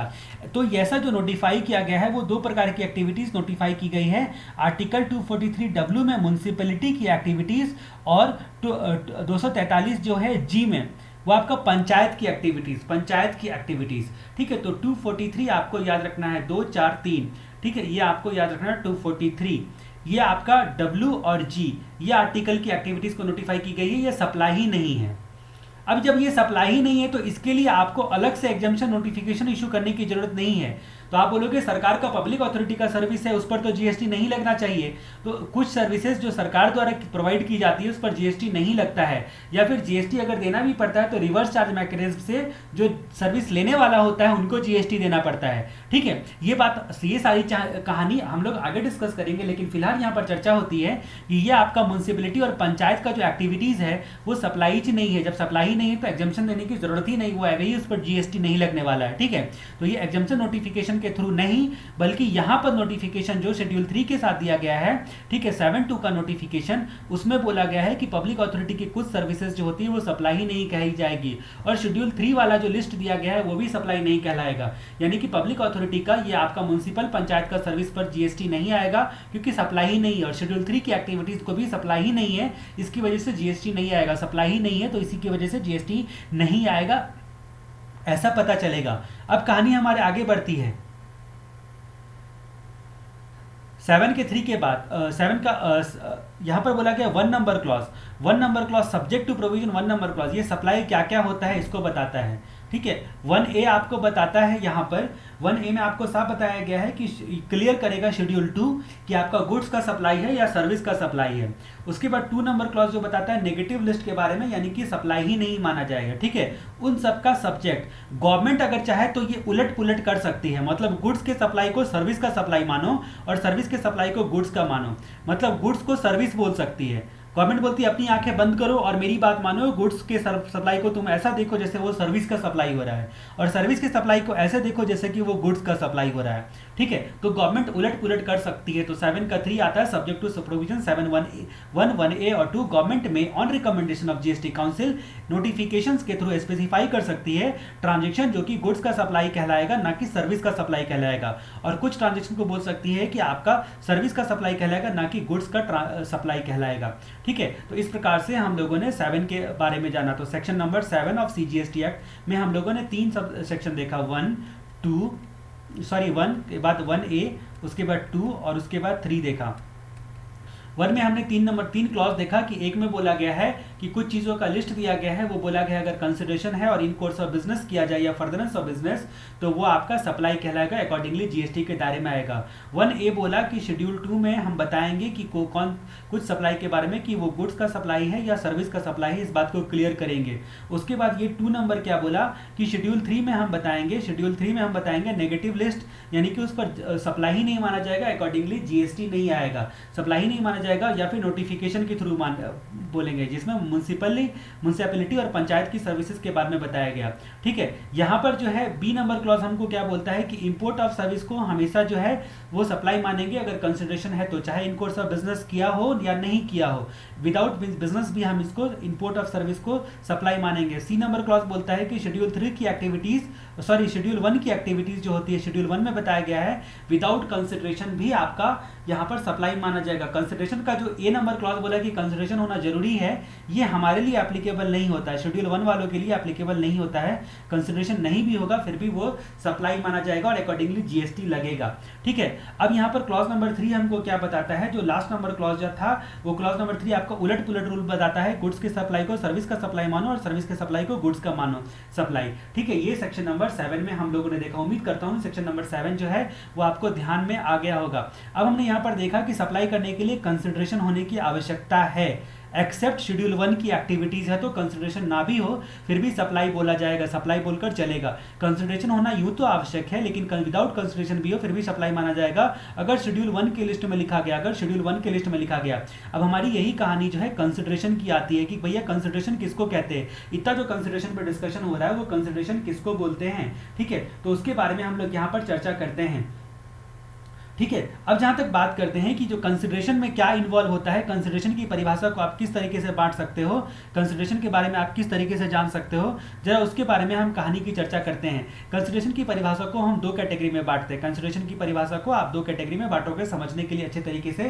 कंसिडरेशन में क्या होता है, रिसिपिएंट या अदर द्वारा उसके बिहाफ में पेमेंट या मनी या अदरवाइज में आपको पैसे मिलते हैं, रिसिपिएंट या अदर पर्सन के द्वारा। ठीक है, अदर पर्सन के द्वारा आप क्या लेते हो, मनी लेते हो या अदरवाइज। तो ये पहला हम लोगों ने से देखा कि मनी लेते हो या फिर अदरवाइज लेते हो। ठीक है, इन रिस्पॉन्स टू और इन रिलेशन टू। ठीक है, इन रिस्पॉन्स और इन रिलेशन, आप किस चीज के रिस्पॉन्स में, इन रिस्पॉन्स मतलब डायरेक्ट आपने कोई सेल, ट्रांसफर, बार्टर, एक्सचेंज वगैरह वगैरह किया होगा तो डायरेक्ट लिंक है कंसिडरेशन एंड सप्लाई का। तो उस सिचुएशन में इन रिस्पॉन्स टू आपने क्या किया, पैसे लिए। ठीक है, चाहे रिसिपिएंट से या अदर पर्सन से, मनी या फिर अदरवाइज किसी फॉर्म में। ठीक है, तो वो कंसिडरेशन कहलाएगा। और इंड्यूसमेंट यहां पर बोला गया फॉर इंड्यूसमेंट। इंड्यूसमेंट का मतलब होता है प्रलोभन देना। ठीक है, तो यहां पर आप देख सकते हो एक वर्ड लिखा इंड्यूसमेंट। ठीक है, यानी कि मान लीजिए क्या होता है कि जो बस वाला जो होता है वो आपने देखा होगा कि बस वाले के साथ जो है वो आप जब हाईवे पे जाते हो तो वो ढाबे में रोकता है, तो बस वाले को जो है ढाबे वाले ने जो है इंड्यूसमेंट किया होता है, बोलता है कि भैया हम आपको कुछ पैसे भी देंगे और फ्री का खाना भी खिलाएंगे। तो इसका मतलब वो क्या हो गया, जो आपका इंड्यूसमेंट हो गया। ठीक है, तो ये शब्द जो है आपको ध्यान देना है। तो मनी और अदरवाइज इन रिस्पॉन्स टू और इंड्यूसमेंट, वो भी आपका कंसिडरेशन कहलाता है। इंड्यूसमेंट मतलब बदले में कुछ करके दे दिया, बदले में कुछ दिया। ठीक है, तो वो आपका कंसिडरेशन कहलाएगा, उसको कंसिडरेशन कहलाएगा। दूसरी बात यहां पर बताई गई है कि आपका किसी एक्ट को करने या ना करने के लिए जो मनी वैल्यू आपको दिया जाता है, मनी वैल्यू। अब मान लीजिए आप एक सीए फर्म में जो है वो काम करते हो दिल्ली में और आपको वहां पर सारे क्लाइंट्स पहचानते हैं। आपका फर्म के साथ जब आप रिश्ता तोड़ रहे हो तो उसने जो है आपको कुछ पैसे दिए। कुछ पैसे क्यों दिए, क्योंकि आप बोलो कि किसी काम को आप नहीं करोगे, यानी कि फॉरवेंस करोगे, भैया दिल्ली एरिया में आप प्रैक्टिस मत करना। ठीक है, या किसी काम को करने के लिए। ठीक है, टू डू एन एक्ट और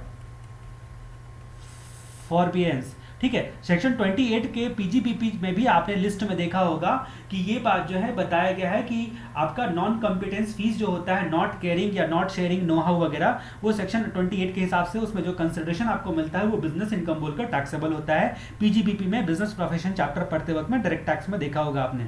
तो वही बात यहाँ पर बोली गई, एक्ट और फॉरबियंस। ठीक है, तो ये कंसिडरेशन होता है। इस परिभाषा को एक बार आप देख सकते हो कि कोई भी पेमेंट मेड और टू बी मेड, ठीक है, या किया हो या फिर जो है करने वाला हो, एग्री हुआ है कि भैया हम आपको पैसा देंगे। ठीक है, मेड और to be made whether in money और अदरवाइज, चाहे वो मनी में हो कंसिडरेशन या अदरवाइज कंसिडरेशन हो, इन रिस्पेक्ट ऑफ और इन रिस्पॉन्स टू, यानी कि डायरेक्ट लिंक है इन दोनों शब्द से, जो काम आपको मिल रहा है या जो गुड्स मिल रहा है या सर्विस मिल रहा है उससे डायरेक्ट लिंक है, या फिर आपका for inducement of supply of good service और बोथ वेदर बाय रिसिपिएंट और बाय अदर पर्सन, ठीक है, रिसिपिएंट या फिर अदर पर्सन के द्वारा, ठीक है। लेकिन इसमें बोला गया कि आप पैसे लेते हो या फिर आप तो, लेकिन यहाँ पर दोनों केस में एक बात बोली गई कि but shall not include any subsidy given by central government और state government, but shall not include any subsidy given by central government और state government. Point number B में भी यही बात मिलेगा, मतलब अगर आपके सब्सिडी मिलती है तो वो कंसिडरेशन नहीं है, सब्सिडी लेना कोई कंसिडरेशन नहीं है। अगर आपको सरकार से, सेंट्रल या राज्य सरकार या केंद्र सरकार से सब्सिडी मिलती है तो इसका मतलब वो आपका कंसिडरेशन इंक्लूड नहीं होगा, कंसिडरेशन नहीं माना जाएगा। बी नंबर क्लॉज बोला है कि किसी एक्ट को करने के लिए monetary value of any act और फॉरवियंस, ठीक है, या किसी ना काम को ना करने के लिए जो मॉनेटरी वैल्यू होती है उसको भी कंसिडरेशन माना जाएगा, उसको भी कंसिडरेशन माना जाएगा। In respect of, in response और फॉर इंड्यूसमेंट ऑफ, ठीक है, इंड्यूसमेंट मतलब आपका प्रलोभन दिया गया है उस वजह से, ठीक है, ये भी यहां पर आ जाता है। वेदर बाय रिसिपिएंट और एनी अदर पर्सन, रिसिपिएंट या फिर अदर पर्सन के द्वारा, रिसिपिएंट या फिर अदर पर्सन के द्वारा, ठीक है, ये आपका क्या कहलाएगा, कंसिडरेशन कहलाएगा। एक बार इस डेफिनेशन को आप जो है ध्यान से पढ़ लो, ये डेफिनेशन जो है वो आपको दिमाग में रखने हैं। ये डेफिनेशन एग्जैक्टली पूछा नहीं जाएगा, इसको रटने की जरूरत नहीं है, बट स्टिल आपको डेफिनेशन क्लियर समझा हुआ होना चाहिए कि भाई क्या क्या पॉइंट्स इसमें, क्या क्या बातें इसमें कवर की गई है। Provided that deposit given in respect of supply of the good service और बोथ, कभी कभी क्या होता है कि आपको डिपॉजिट दिया जाता है, ठीक है, गुड सर्विस और सप्लाई के या बोथ में, तो उस डिपॉजिट देने को, जो भी आपका डिपॉजिट होता है, ठीक है, जो अमाउंट आप एडवांस में कुछ जमा करवा देते हो, ठीक है, डिपॉजिट बोलकर, उसको कंसिडरेशन नहीं माना जाएगा जब तक कि उस डिपॉजिट का इस्तेमाल बतौर कंसिडरेशन ना किया जाए, ठीक है, ठीक है, जब तक आप shall not be considered as payment for the supply unless supplier apply such deposit as consideration for said supply, ठीक है। बाद में जब ये जो आप जैसे कि घर भाड़ा पर लेते हो तो डिपॉजिट देते हो, ठीक है, तो डिपॉजिट को जो है आप रेंट नहीं कंसिडर करते हो, लेकिन जब आखिरी महीने में वो रूम खाली करने वाले होते हो तो बोलते हो कि भैया डिपॉजिट को ही रेंट मान लो और जो बाकी पैसा बचता है वो हमको वापस कर दो। यही बात यहाँ पर बताएगी, unless the supplier apply such deposit as consideration for said supply. वहां पर आपके मकान मालिक यानी कि सप्लायर ने अप्लाई कर लिया उस डिपॉजिट को एज कंसिडरेशन, ठीक है, तो unless the supplier apply such deposit as consideration, ठीक है, आप उस डिपॉजिट करने को कंसिडरेशन नहीं मानोगे, ठीक है, ये बात हमने जानी। बिजनेस की परिभाषा हम लोगों ने पहले देख रखी है, इसी चैप्टर में देख रखी है। अब यहीं पर बात आती है कि फर्स्ट शेड्यूल, सेकंड शेड्यूल और थर्ड शेड्यूल की बात आती है, जो कि आपका सीजीएसटी एक्ट में बताया गया है। मैं आपको फिर से बता दूं कि 7(1) के सी में आपने देखा था कि कुछ सर्विसेज जो होती है विदाउट कंसिडरेशन भी सप्लाई कहलाएगी, और वो सर्विस का लिस्ट शेड्यूल 1 में बताया गया है। फिर शेड्यूल 7 का 2 में आपने देखा था कि शेड्यूल 2 क्लियर करता है कि कोई एक्टिविटी जो है गुड्स का सप्लाई है या सर्विस का सप्लाई है, इस बात का क्लैरिफिकेशन देता है। उसके बाद 7 के यहाँ पर 7 के 2 में आपने देखा था कि शेड्यूल 3 की कुछ एक्टिविटीज जो होती है वो आपकी नेगेटिव लिस्ट में है, यानी कि गुड्स या सर्विस या बोथ का सप्लाई नहीं माना जाएगा, नॉट सप्लाई, ठीक है, तो इसको आप नेगेटिव लिस्ट बोल सकते हो, डीम्ड एज नॉट सप्लाई, इसको नॉट सप्लाई माना जाएगा, ऐसा बोल सकते हो। तो 7(1) का सी, उसके बाद जो है 7 का 2 और 7 का यहाँ पर क्या हो गया 1A,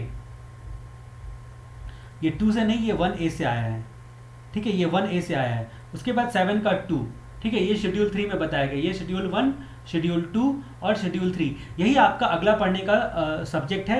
अब इसके बारे में हमने काफ़ी डिस्कशन कर लिया, अब इसके अंदर की क्या क्या पॉइंट्स लिखी गई, क्या क्या बातें लिखी गई है, उसके बारे में हम लोग जानेंगे। तो first schedule, activity to be treated as supply even if made without consideration, कुछ एक्टिविटीज को सप्लाई मानेंगे। तो आपने 7 के 1 के क्लॉज नंबर ए में देखा था कि सेल, एक्सचेंज, बार्टर वगैरह वगैरह को अगर कंसिडरेशन इन्वॉल्व है और इन कोर्स ऑफ बिजनेस किया जाए तो उस सिचुएशन में वहां पर क्या होगा, उस सिचुएशन में उसको सप्लाई माना जाएगा और जीएसटी के दायरे में लगेगा। लेकिन ये जो कंसिडरेशन है उसका एक्सेप्शन है, एक्सेप्ट शेड्यूल 1 में जो एक्टिविटीज बताई गई है उसमें ये कंसिडरेशन होना अनिवार्य नहीं है।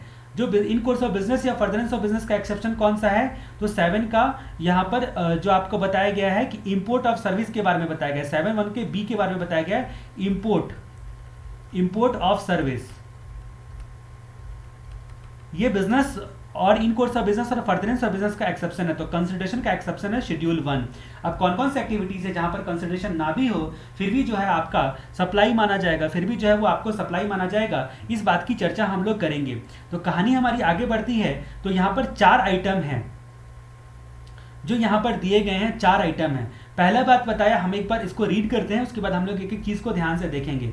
अगर किसी बिजनेस एसेट्स पर ऑलरेडी आपने आईटीसी ले रखा है, ठीक है, आईटीसी ले रखा है, अगर आप उसका परमानेंट ट्रांसफर या डिस्पोजल करते हो तो भैया फ्री में किसी को दे दो, उससे फर्क नहीं पड़ता है। जैसे कि आपने क्या बोला कि आपका जो फर्म है उसके सारे कंप्यूटर को आपके बॉस ने क्या किया, किसी सामाजिक संस्था को या फिर किसी सरकारी स्कूल को दान दे दिया, ठीक है। तो जब आपने खरीदा था उस असेट्स को तब तो आईटीसी बुक करा था, तो आपने उसको परमानेंट ट्रांसफर या डिस्पोजल करा है, भले ही कचड़े में क्यों ना फेंका हो। बिजनेस असेट्स का परमानेंट ट्रांसफर या डिस्पोजल करना आपका वहां पर जीएसटी लग जाता है, उसको सप्लाई मानेंगे। Even service supply without consideration उसको डीम्ड सप्लाई माना जाएगा, ठीक है, डीम्ड सप्लाई माना जाएगा, ठीक है। ये बात आपको ध्यान में रखना है कि आपने आईटीसी ले रखा है, आईटीसी ले रखा है। अब यहाँ पर क्या किया, जो है क्या बोलते हैं उसको, मान लीजिए आपने यहाँ पर आईटीसी ले रखा है किसी एसेट्स के रिस्पेक्ट में।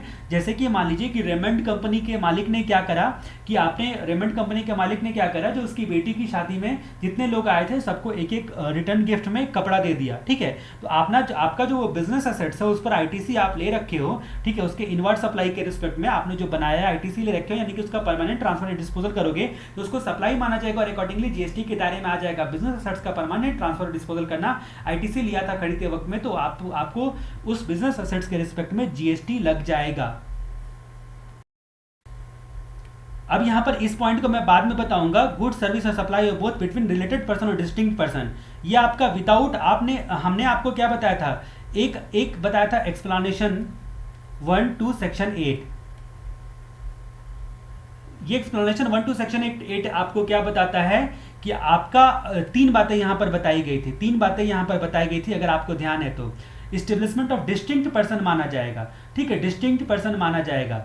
अगर आपका एक स्टेट, मान लीजिए एक ए स्टेट में आपका जो है ब्रांच ऑफिस या एजेंसी है और बी ऑफिस में भी, बी स्टेट में भी आपका ब्रांच ऑफिस या एजेंसीज है, ठीक है, और यहाँ पर जो है दोनों जगह पर अलग अलग एजेंसीज है, तो भले ही रजिस्टर्ड हो या ना हो, ये दोनों पॉइंट को आपको पढ़ के पता चला कि भले ही रजिस्टर्ड ना हो दूसरे स्टेट वाला, फिर भी वो आपका क्या कहलाएगा, एस्टेब्लिशमेंट ऑफ डिस्टिंक्ट पर्सन कहलाएगा। उसके बाद एक बात आपने देखा था कि अगर आपका इंडिया में आपका ब्रांच ऑफिस या एजेंसी है और विदेश में भी आपका कंट्री एक्स में और कंट्री वाई में आपका, इंडिया में आपका जो ब्रांच ऑफिस एजेंसी है और कंट्री वाई में भी आपका जो है ब्रांच ऑफिस एजेंसी है, तो दोनों आपस में एस्टेब्लिशमेंट ऑफ डिस्टिंक्ट पर्सन माना जाएगा। अब यानी कि इनके बीच में भी सप्लाई होता है तो वो आपको ट्रांसफर माना जाता है। 25 के 4 और 25 के 5 में भी आपने देखा था डीम्ड डिस्टिंक्ट पर्सन बताया था मैंने आपको, वहां पर डीम्ड डिस्टिंक्ट पर्सन। तो कुछ जो है पर्सन जो होंगे वो आपके डीम्ड डिस्टिंक्ट पर्सन कहलाएंगे। ये एक्सप्लेनेशन 1 to सेक्शन 8 जैसा मिलता जुलता था। वहां पर मैंने आपको बताया था डिस्टिंक्ट पर्सन किसको बोलेंगे, और उसके बाद आपने सेक्शन नंबर 7 देखा, 7 का 1 देखा, 1 का ए देखा, ठीक है, 7 1 का ए, इसमें देखा था ट्रांसफर। अब डिस्टिंक्ट पर्सन माना जाएगा जब ही तभी आप उसको जो है सप्लाई करोगे, ठीक है। तो यहां पर बोला गया कि उस पर जीएसटी लगेगा भले विदाउट कंसिडरेशन आप सप्लाई कर रहे हो तो, ठीक है। लेकिन कभी कभी रूल 55 में आप देखोगे डिलीवरी चालान जो है उसके साथ आप सप्लाई करते हो, कुछ कंडीशन हैं, ठीक है, जैसे जॉब वर्कर वगैरह को आप सप्लाई करते हो कुछ काम वगैरह करने के लिए, तो उसको जीएसटी से बचाया जा सकता है, लेकिन रूल 55 का डिलीवरी चालान का कंसेप्ट वहां पर आता है। वो सारी चीजें आपको देखने को मिलेगी। यहाँ पर पॉइंट नंबर 2 कहता है आपका सप्लाई ऑफ गुड सर्विस और बोथ बिटवीन रिलेटेड पर्सन और distinct person as specified in section 25। Section 25 में जो डीम्ड डिस्टिंक्ट पर्सन बताया गया है उनके बीच में अगर सप्लाई करते हो, ठीक है, डिस्टिंक्ट पर्सन उसको बोला गया, बिटवीन डिस्टिंक्ट पर्सन। अब यहां पर एक वर्ड और गौर करने वाली बात है कि बिटवीन रिलेटेड पर्सन और डिस्टिंक्ट पर्सन।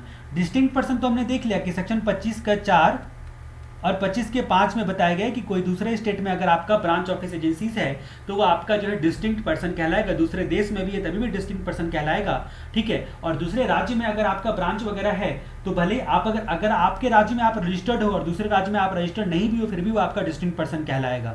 ठीक है, ये सारी चीज़ें आपने जानी। रिलेटेड पर्सन की जहाँ तक हम लोग बात करते हैं, तो रिलेटेड पर्सन को अगर आप सप्लाई करते हो गुड सर्विस या बोथ का, तो वो भी आपका क्या कहलाएगा, वो आपका कहलाएगा यहाँ पर विदाउट कंसिडरेशन भी डीम्ड सप्लाई कहलाएगा, अकॉर्डिंगली जीएसटी के दायरे में आ जाएगा। विदाउट कंसिडरेशन भी डीम्ड सप्लाई कहलाएगा, अकॉर्डिंगली जीएसटी के दायरे में आ जाएगा। इसका मतलब यहाँ पर क्या हो गया, रिलेटेड पर्सन की परिभाषा को आपको समझना पड़ेगा। ये रिलेटेड पर्सन की परिभाषा जो दी गई है एक्सप्लेनेशन 1 to सेक्शन 15 में दी गई है, सॉरी एक्सप्लेनेशन 2 सेक्शन 15। अब ये रिलेटेड पर्सन में कहा गया है, जो रिलेटेड पर्सन में एक सवाल उठेगा कि जो आपका इंप्लॉयर इंप्लॉई है, इंप्लॉयर टू इंप्लॉई, ये आपका जो है आपका रिलेटेड पर्सन कहलाता है, ये रिलेटेड पर्सन कहलाता है। यहां पर सवाल उठता है कि अगर इंप्लॉयर जो होता है एक साल में 50,000 तक का गिफ्ट देता है अपने इंप्लॉई को, मालिक जो है अपने इंप्लॉई को 50,000 तक का गिफ्ट देता है, वैल्यू अप टू 50,000, तो जीएसटी नहीं लगेगा। ठीक है, लेकिन उससे ज़्यादा का देता है तो पूरे वैल्यू पर जीएसटी लग जाएगा। तो up to 50,000, up to ₹50,000 no GST. तो मतलब रिलेटेड पर्सन को सप्लाई किया, अपने इंप्लॉई को सप्लाई किया, मतलब रिलेटेड पर्सन को सप्लाई किया तो जीएसटी तो लगेगा, लेकिन अगर गिफ्ट देता है, ठीक है, और उसकी वैल्यू 50,000 तक का है तो जीएसटी नहीं लगेगा। ये बात भी बोल दिया गया। अब यहाँ तक बात करते हैं कि जब इंप्लॉई सर्विस देता है इंप्लॉयर को, इंप्लॉई का तो काम ही होता है कॉन्ट्रैक्ट के तहत वो सर्विस देता है किसको, एम्प्लॉयर को। अब ये जो एम्प्लॉयर को सर्विस देता है, ठीक है, तो ये जो एम्प्लॉयर है, सॉरी एम्प्लॉई है, एम्प्लॉयर को सर्विस दिया, तो यहाँ पर शेड्यूल 3 आ जाएगा, नेगेटिव लिस्ट वाला। शेड्यूल 3 बोलेगा कि इस केस में जीएसटी नहीं लगेगा। नेगेटिव लिस्ट में ना इसको सप्लाई ऑफ गुड्स ना सप्लाई ऑफ सर्विस माना जाएगा। मतलब एम्प्लॉई द्वारा एम्प्लॉयर को सर्विस देना वो आपका जीएसटी नहीं लगता है शेड्यूल 3 की वजह से, शेड्यूल 3 की वजह से। अब एक्सप्लेनेशन 1 to सेक्शन 15 में और भी कई सारे आइटम्स हैं, ठीक है, जो आपको बताता है। एक्सप्लेनेशन 1 to सेक्शन 15 में और भी कई सारे आइटम हैं जो कि रिलेटेड पर्सन को डिफाइन करता है। तो हम लोग इन शेड्यूल्स के बारे में अगले वीडियो में चर्चा करेंगे, जो कि हमारा इस चैप्टर का लास्ट वीडियो होगा।